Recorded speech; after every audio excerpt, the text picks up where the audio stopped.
doing different prison facilities. So I think we met actually in old Folsom in 1989 when they kicked me out of San Quentin. We're playing softball on the big yard of B facility in New Folsom, which we'll talk about. You know, might have shocked a lot of people now, but we were playing whites against the blacks for sodas. And David Marshall had about 25 cases of soda stacked up next to the baseball diamond, betting on the game with the blacks. So, yeah. And then later on, we were in San Quentin together, 2006, until you left and I left, and we both got in trouble because of envious people. Very much true. How true. Yeah, so that's David Marshall. How you doing? I'm doing great, man. Life is good. I have no complaints, man. No complaints. That's right. So, you know, David, you're on here for a little interview, and I just thought I'd start with, you know, since we might as well jump right in. So can you kind of give us a little history, like where you grew up, or where, you know, kind of family life you had? Like, where are you from, actually? I was born and raised in San Francisco, California. All right. I was there for the first 12 years of my life, and then actually moved to Mountain View, California, where my grandparents sold the house in the city. And then I was without my mother, my father, and my brother, who I never knew that I had, because my grandparents raised me.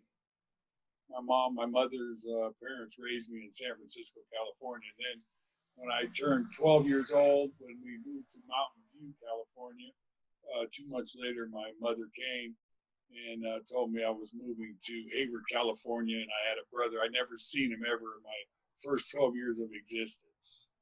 Never seen. My mother was, she was an immigrant from Italy that immigrated to this country, and she had my brother at 15 and me at 16. So I was the second child born, and she couldn't handle 2 kids at 16 years old. So your grandparents were already here, and then she came over later? Exactly. No, my grandparents were here. My grandparents came here, then they went back to Italy a couple of times, and my mom came back over there, and then she was born here. But she just came in from Italy. So, yeah, that was in 1936. All right. Yeah. So you were raised pretty much by your grandparents. Pretty much, yes. So, going from Frisco to Mountain View is kind of a nice place, isn't it? I was only there for like 2 months, and then it was time to go to school. I went to move to Hayward, California, to live with my mother and my stepfather and my brother. All right, so the first 12 years of your life, you're in San Francisco, and so you're like 25 years old. So, you know, now back in the day when you were growing up in Frisco, it wasn't like it is now. Like they've taken all the old Victorian houses and made them all gingerbread nice and all that. So back when you were growing up in Frisco, what was Frisco like? Oh, man. Hayward, actually, because it's right across the bridge. It is, but San Francisco in the 60s and the 70s it was an unbelievable time. I mean, I was 13 years old, and I was in Haight-Ashbury, walking through Haight-Ashbury, and George Harrison of the Beatles jumped out on the corner of Haight and Ashbury Street in a big black limousine. And if it wasn't for Chocolate George, the Hell's Angel from San Francisco, all hell would have broke loose, because he kept all these people off this limousine because George Harrison stuck his head out the top of the limousine. I mean, for a 13-year-old kid seeing all that, I was like, holy shit, what the hell's going on? It was the most excitingest thing I've ever seen so far. Yeah, I read about that when George Harrison went to San Francisco back in the day. Yeah. So, that was a Haight-Ashbury. It's very famous for hippie culture. Very famous. Yeah. So what about aside from the limelight of the hippie culture and all that? What about people who actually, like you, who actually live there 24/7 and grew up there? I mean, was there like a heavy drug culture? Obviously. What about criminal element, that kind of stuff? In the 60s, and the early 70s, the drugs were rampant. It would mostly come out of the Haight, though, because you could walk down Haight Street and somebody would say, I got acid, I got speed, I got LSD, I got heroin. I got STP, all that. Didn't matter. I got marijuana, whatever you wanted, you could get in Haight-Ashbury in the 60s and the 70s. Yeah. No problem. Yeah, but what I'm saying is like, uh, and drugs back then were more like party drugs, not instead of now it's just straight addiction. Drugs now are just straight addiction, destroy your life kind of thing. Back then it was kind of more like party zone, right? And killing you today. The drugs today are killing people. Yeah, killing so people. Back then, drugs are more like a party, right? It was more like Yes, party sir. shit. Yes. And so growing up around there, you were exposed to all that. So did you see like the criminal side of the drug stuff, or were you just into the party? I mean, did you get into that scene, or I mean, you Well, left when you were 12, but you grew up in the Bay Area in general, right? Yeah.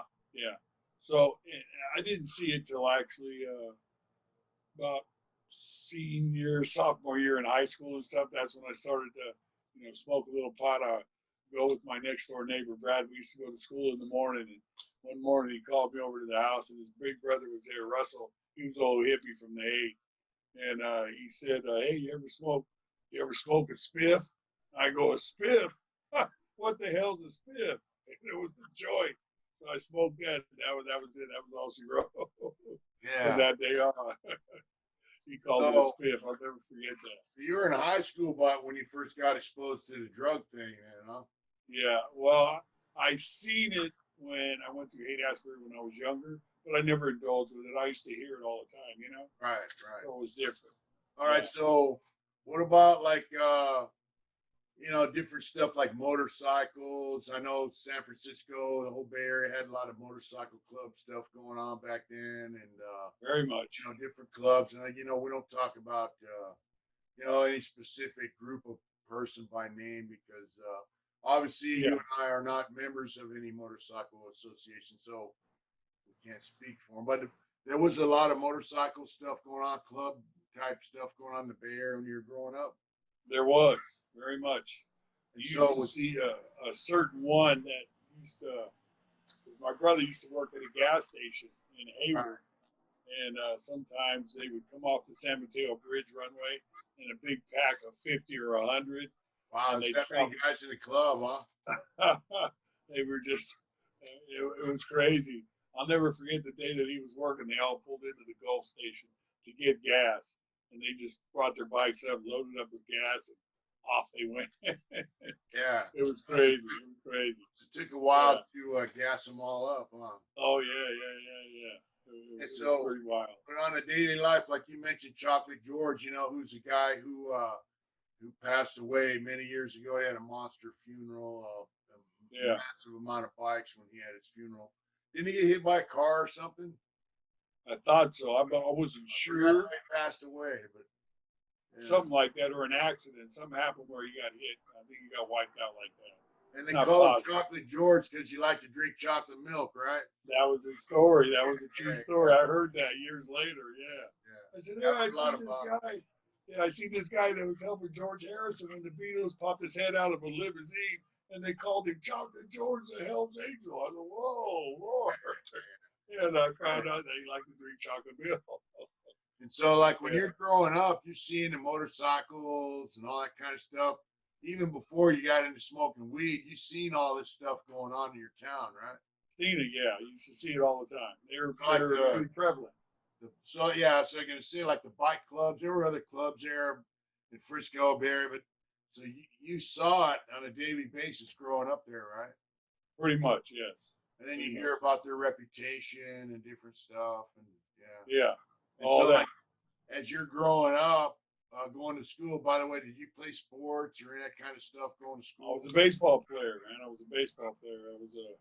I had a promising situation in high school to play baseball, and had a chance to play professional baseball after I graduated from high school, but I choked on that. I went down to Rancho Cucamonga, California for a tryout with the Milwaukee Brewers, and went down there and tried out, and I was told to come back in 3 days. I never made it 3 days later. Never made it. Were you smoking the weed back then? Smoking the weed, man. That just changed my whole life. So So you start smoking pot and I imagine doing other stuff, you know, in high school then, right? Yeah, yeah. All right. So did that lead you towards the criminal side of the drug thing, or were you just partying? It did. It was all about the money, man. It was all about the money. You know, making Okay. money. Okay. And that was the big thing back then to have, you know, you want to be in high school, you want to have a car or something, but, you know, selling dope back then was pretty prevalent. It was pretty easy. So Pretty like easy. you went from smoking pot and you know obviously weed cost money back then. Lids were about $10. $10. That's all, Yeah. $10. Yeah. Kilos for about 150, $200 Yeah. a kilo, depends who you Yeah. do. And so right away you noticed the money side of the drug culture. Yeah. My first arrest was 20 pounds of pot. Okay. All right. Yeah. All right. So you were slinging weed. How old were you when that happened? I was 19. And after high school. Fresh out of high school, you're slinging weed. Yeah, there was 13 of us that were involved with this big network we had. We all used to drive Austin Healey cars, slant sixes in them, and we were like an organization. It was cousins and friends and people we grew up with. Yeah. And then one of the guys that we went to school with turned narc, came in out of Nevada, and we hadn't seen him for a long time, a couple of years, and he popped up on my door on a Saturday morning at 7 o'clock in the morning, knocking on my door, wanting to buy some pot. I said, what do you mean? Man, I ain't seen you in 2 years. Where you been? So he ran this story. I believed him. And then he went downstairs to get some money to come back because I had like 19, 20 pounds in the house, in the bedroom. And he brought back the police with him. I tried to jump off the second story balcony, but they were outside. Let me ask you this. So this is a guy you knew and he turned narc, and for guys who don't know, nowadays that's called rat, snitch, whatever. Yeah, Their narc was actually a narco, you know, drug rat specifically. Correct. Right? He's a drug rat. So Yeah. snitch. So what, did he get in trouble or something, and then he decide to start snitching on his friends to get out of trouble? I think when he got out of high school, he just moved away and he just joined the force or something like that. I guess so, because he was really solid at what he had. He had credentials. He had credentials, man. Oh, so he was he was full-fledged. Cashed in on his relationship with people. Yeah, exactly. And Yeah, they arrested 13 of us. Wow, did he become a cop? Yeah, I think so. Afterwards. All right, so is this a guy that you knew? You knew this guy, so was he like? Went to school with him. Was he using drugs at one time? Yeah, his brother was into it, but he wasn't. I guess he was against it. He was trying to help his brother clean up his act.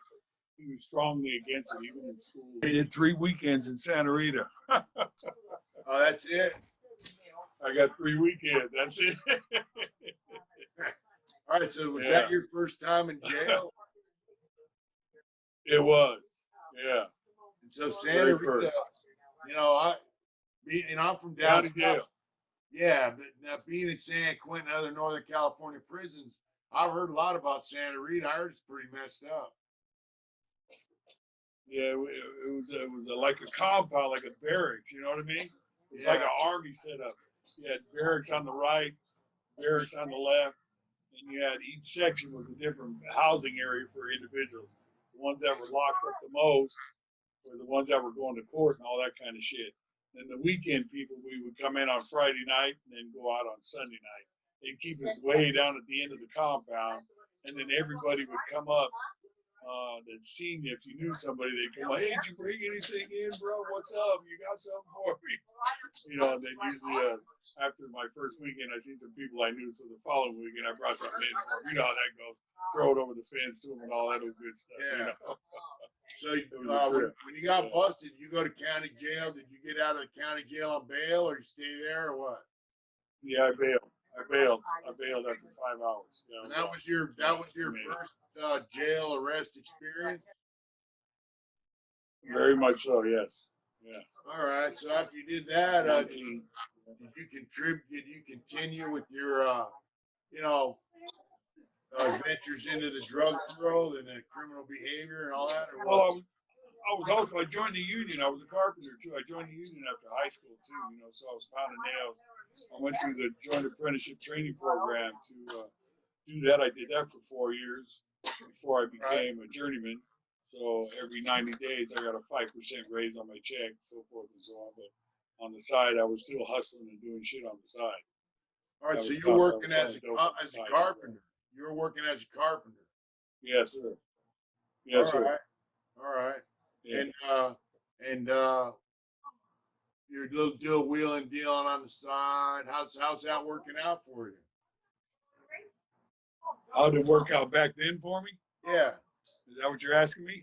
Yeah. Oh, shit, I got arrested 17 times. I got arrested 17 times in 10 years.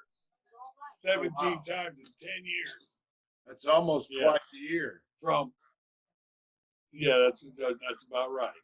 I'm pretty close. And each time was either possession or drunk or driving drunk. I got a couple of 505 or whatever they are, 501s, whatever they call drunk driving. Yeah, whatever. Yeah, that one there. Yeah, a few of those. Both of those were from weddings. Then I had the possessions under the influence charge, little shit like that, petty shit. Wrote a bad check, shit like that. So were they on you for selling dope? Oh man, I got raided a couple times. They came and had the warrants and all the shit. People that you think that who are you supposed to be your friends, they're the ones that turn your ass in. They're the ones that tell on you. Tell on a friend. Yeah, that's pretty much save your ass and tell on a friend. Oh, why go to the pen when you could tell on a friend? That's the motto, right? Yeah, all right. Yeah. Why go to the pen when you can tell on a friend? So what you're saying is the snitch behavior to get out of trouble has been going on long, many, many decades prior to this. This is 2020, so that's for almost 50 years that I know of. Yeah, 50 years that I can witness of it. So the rat game's nothing probably still going on today too. Huh? Yeah. Oh, it's going on bad now. So let me ask you, since we're touching on that, back in the day, the days that we're talking about now, if someone was known as an informant or or debriefer, now they call them whatever, would they didn't fare so well back then as they did now, right? No, they didn't. No, they didn't, as far as I know. People didn't just openly tell, right? No, they what about, to come to court, there's a couple cases that I had, my lawyer brought up, well, you got to bring this informant to court, he's got to get up and testify. Well, the two that I went through on those two cases, they didn't come to testify, so that automatically got the case dismissed without the informant coming in there to testify, to get up on the stand and point and do all that shit. Yeah, so I was lucky in that area a couple of times. So, I thank God for that one. Might have went to the pen earlier than I thought. Yeah, you might have. So what year are we talking about now that you're involved with this stuff? In the mid-70s. Mid-70s. All right. In my 20s. Oh, you're in your 20s. All right. Yeah. My 20s. All right. So eventually you ended up going to prison, right? I didn't go to prison till 1982. All right, 1982. I got busted in 79. So I was in the pen before you, Bubba. Yeah. Wait, you got out before me too, bro. That's you right. did 38. I did 38. Yeah, but you got out before me. That's good. Right. So during the 70s, all the way up to the time you got busted, you were involved with like different types of drug behavior, dealing, a little bit of slinging. I was a stone cold criminal, man. I was doing bank robberies as well, getting away with those. All right. So your criminal behavior just gradually increased. Very much so. And I got into a heavy dose of people that I should say had a lot of more things than I had, that were into distributing, certain amounts of product all over the place, and I was involved with people like that. So it was pretty serious and it was pretty heavy. Because once you got a product, you had to pay for it, and there was no ifs, ands, or buts about being late. But you said the money would have to be there on that time. It better be there, and that was just it. Right. So it wasn't just a party anymore. No, it was business. It didn't go like I'm gonna sling a little dope, make a little profit, support my party. Now it's a business. Try to get this, try to get that, get the motorcycle, get the car, all that little stuff that you want on the side, Right. Back then it was just free willing, free spirited. There was a lot of parties going on and everything, but you just always wanted to be in the loop, as we say these days. You wanted to be in with everybody else. You just wanted to be you, but in your kind of way where everybody just enjoyed you. That's right. That's pretty much it. Yeah. And so did you get a motorcycle? I did. I raced go-karts for 10 years almost. Oh, really? Yeah. So that was cool. Plus I had a mini bike at 13 that did like 62 miles an hour, a little Mac 10 on the back. So it was cool. And yeah, I raced go-karts too. So that was good. So my first motorcycle was 19, I was 20. I was 20. I bought a Sportster. That's right. That's right. A 1972 1000cc Sport. Yeah, I got my wife 1975. Yeah. Yeah. Anyway, so you ended up going to jail. Did you go to jail prior to a lengthy prison term, off and on, or were you just getting arrested and getting out? I did the weekends. I probably did maybe a year at the most, total on and off, little 30 days, 60 days here, breaking up and stuff for the little time that I did. Probably close to a year, but that's because back then when you had money, Mitch, you could buy your way out of shit. That was pretty much it. Yeah. So very little time I did, very little time. Yeah. Right. And so this wheeling dealing lifestyle, is that what ended up taking you to prison? That's exactly right. It did, yes. So I don't want to get, I don't want to press you for details that you don't want to. Whatever you want. Whatever you want to know, bro. How old were you when you got your life sentence? When you got that crime? When that crime happened? How old? 28. Actually, I was 20. I was 28. All right. So you actually in the criminal game, you were a little older than most guys when they get. A lot of guys get their life sentences when they're teenagers, early 20s. Yeah. You're 28, so. I never got caught. Right. And so this crime, it was drug related kind of deal, or? It was. I got robbed. I got robbed at $14,000 in cash and quarter pound of cocaine. And I took it personal and told them when they ran out of my house with the dope and the money, I said, if I ever catch you, I'm going to kill you. And I caught him. I caught him 6 months later. And I killed him. So straight up. Guys robbed you. And, before I went to prison, I was kind of involved with, the crank and all that kind of stuff. And if somebody robbed a drug dealer back then, there's a good chance they were going to get killed by somebody. Yep. If not by that drug dealer, then by one of his friends. It's not something that happened quite a bit, That's true. Wasn't very. You didn't see a lot of that. Right. You did not see a lot of that. Yeah. Right. And if guys are suspected of that type of behavior, other people would cut them loose. So these guys robbed you, and you found them, and so one guy you got. There was two. Yeah. I was only able to get one. All right. So when the feds came to talk to me after they arrested me, they wanted to know where the other guy was at. I didn't know nothing about it. All I know is he came up missing. I don't know what happened to him. Couldn't tell you anything about it. So after this event happened, how long was it before they came knocking on your door to arrest you? 2.5 months. So it didn't take long, really. They said I was 100 feet away from getting away with it. Oh, wow. 100 feet, not 100 days. From one county, from one city to the next. If it would have been in San Jose, I would have got away with it. But it was in Santa Clara County. So that's why I got caught. Yeah. Yeah. Crazy. Santa Clara County, for people that don't know, San Jose County and Santa Clara, they border each other. And Yeah. Santa Clara is a little more conservative, Yes. a lot more money, stronger Second more, police department. second best conviction rate in the state for homicide. What's the first? Orange County. I wonder where San Diego fits in around there. And probably in the top 5. Yeah. Santa Clara's probably. pretty conservative. It's actually Yeah. a nice town, but if you're involved with crime, it's not somewhere I'd want to get arrested.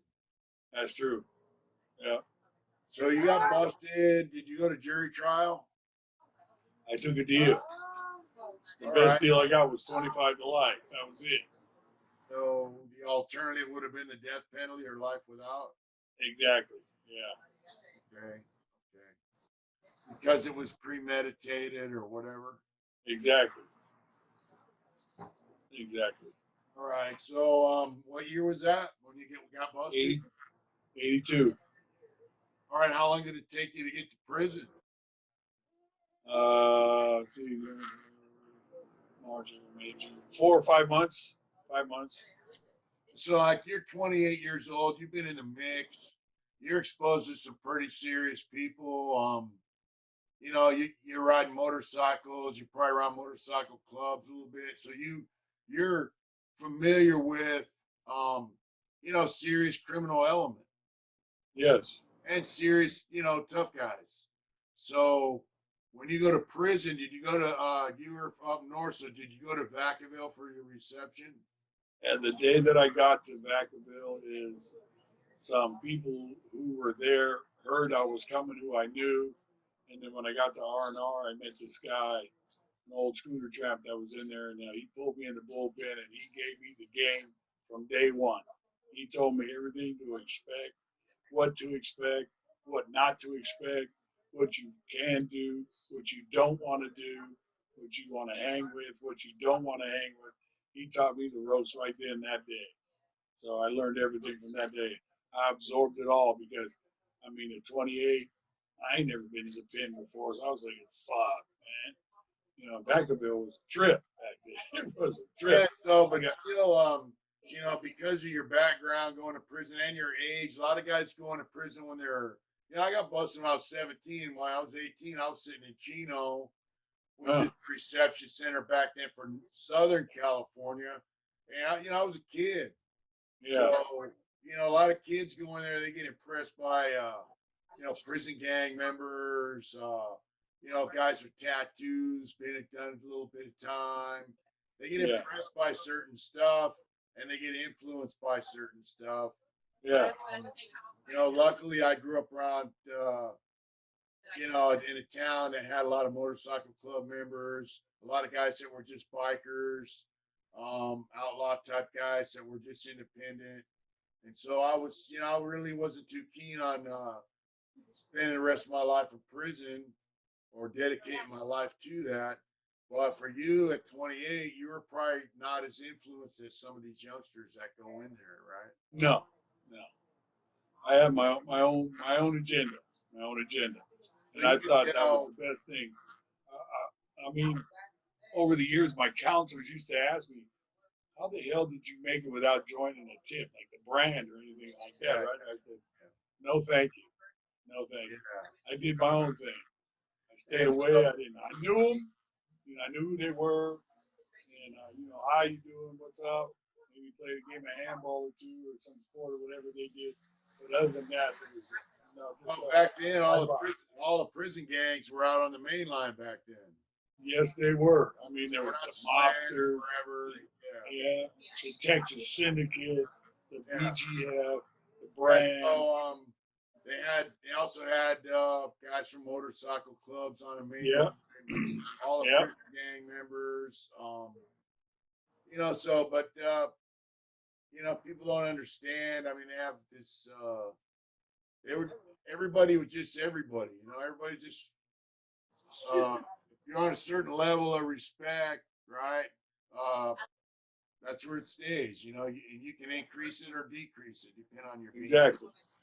So you were in the reception center. I mean, were you like, oh fuck, this is prison? What was It's going through crazy, your man. mind? What was going through Hey, your mind? it's crazy just to think, fuck, I'm in prison, man. I'm in prison. And then here I was, I did end up staying there, I think like 4 months, and they put me on the bus. And they said, you're either going to San Quentin or Old Folsom.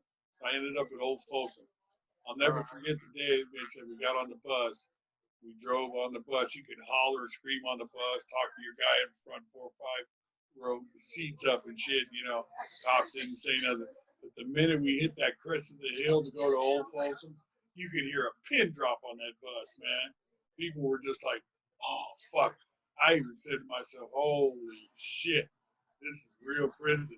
And they bring the bus on the yard, bring it upstairs, up on the main yard right there. And as soon as you hit right in front of R&R, the cop comes out. He says, welcome, fellas, to the pit. This is the last stop. I'm like, oh, fuck. It was like no joke. It was serious, man. Okay, so like, people that don't know about the pit or they called Folsom. There's a lot of guys watch our channel from other states, so they called Folsom the pit. They called it the end of the line, the end of the world. That was it. Right. Yeah, exactly. Right, so when they call it the pit, what do you mean the pit? Yeah, this is the end of the line right here. This is it. Oh, right. That was a chilling thought that day. All right, so when you get to Folsom now, I went to New Folsom in 88, 89, around there. And they gave us a little speech in the day room like, hey, this is Folsom. This is not, they told us this is not CDC. This is Folsom, and we will kill you. And they pronounced, this is a cop telling us this in the day room. And he started labeling off all the different reasons why they would shoot you and kill you. So did you have that speech when you got to Folsom? Yeah. It was just pretty much is that they will shoot you if they have to shoot you. There's no questions asked. Right. There is no warning shots. Right. Fucking, they will just shoot you to kill you. That's it. Right. Over and done with. Right. So some guys understand, like if you're stabbing somebody, beating some guy to death, they got to shoot you, whatever. But what are some of the reasons why they would shoot you at Old Folsom back then? Well, if you brandished a weapon, they were going to shoot you. If you started a fight and they'd happen to see a weapon or something like that, they would shoot you. Sometimes there would be a warrant. If you're horse playing, they would shoot you. Hell yeah, if you're horse playing. Hell yeah, just me and you were horse playing. They think it might be a fight. Something's going to happen. They will shoot you. So what if you're running too fast in the wrong area? They will shoot you. Hey, people don't understand, and especially, even a lot of youngsters that go to the pen in California now, they don't understand. Like San Quentin had shotguns and mini 14s. Folsom only had mini 14s. They had a Thompson's there for a while. Thompson machine guns when you went there. I never seen one. I always seen the mini 14. I know some guys who were in San Quentin in the 70s. They still had Thompson, rifles. Yeah. That's crazy. People don't understand. Like if you're on the tier and they see you slap somebody, they'll shoot you. You can get shot. Yeah, if they see you running down the stairs real fast or on a yard, they'll shoot you. Shoot you. They see there's a sign on the walls in there that says there is no